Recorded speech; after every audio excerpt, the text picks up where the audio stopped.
আজকে আমরা Snyder multifunction metre পাওয়ার logic PM5300 এর সেটিং দেখব। এখানে আমাদের অ্যারোতে প্রেস করতে হবে।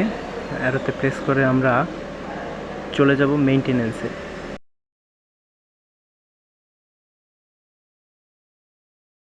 এখানে পাবো আমরা সেটআপে যদি যাই, পাসওয়ার্ড ডিফল্ট অবস্থায় 4টা 0 থাকবে, ওকে।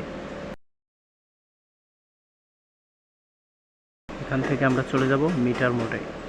মিটার থেকে বেসিক অ্যাডভান্স, এখানে আমরা বেসিকে যাব। প্রথমেই দেখবো এখানে পাওয়ার সিস্টেম 3 ফেজ 4 ওয়্যার। যদি আমার system 3 phase 4 wire phase neutral সহ থাকে, 3টা ফেজ একটা নিউট্রাল, তাহলে এটাই থাকবে। অন্যথায় আমরা এডিট অপশন থেকে 1 ফেজ 2 ওয়্যার লাইন নিউট্রাল, আমরা যেটা প্রয়োজন সেটা সেট করে নেব। তারপর হচ্ছে বিটি কানেকশন, এটা যদি আমরা পিটি ব্যবহার না করি সেক্ষেত্রে এটা ডাইরেক্ট কমন থাকবে, আর যদি পিটি ব্যবহার করি এখান থেকে আমরা কয়টা পিটি ব্যবহার করছি ওটা সেট করে দেব। তারপর আছে আমাদের city terminal L1 L2 L3 এভাবেই থাকবে।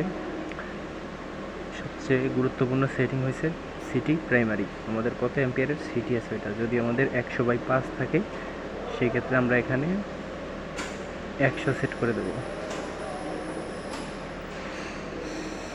সেকেন্ডারিতে 5 অ্যাম্পিয়ার থাকবে। System frequency 50 hertz, phase rotation ABC। ব্যাস, আমাদের সেটিং কমপ্লিট।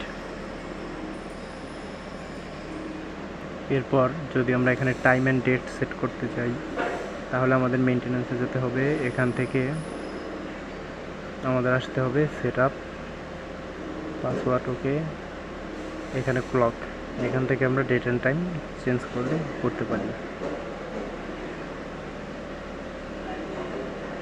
আর ডিসপ্লের আলো এইসব যদি আমরা সেটিং চেঞ্জ করতে যাই, তাহলে HMI থেকে ডিসপ্লে, এখানে ডিসপ্লের অপশনগুলো আমরা চেঞ্জ করতে পারি।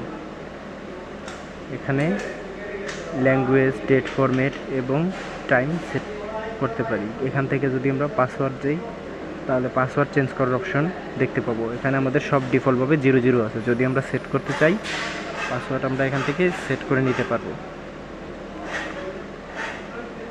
আজকে এই অবধি। পরবর্তী ভিডিওতে আমরা এনার্জি সেটিং এবং এনার্জি রিসেট ওগুলা শিখব। তো সে পর্যন্ত সাথে থাকবেন। আল্লাহ হাফেজ।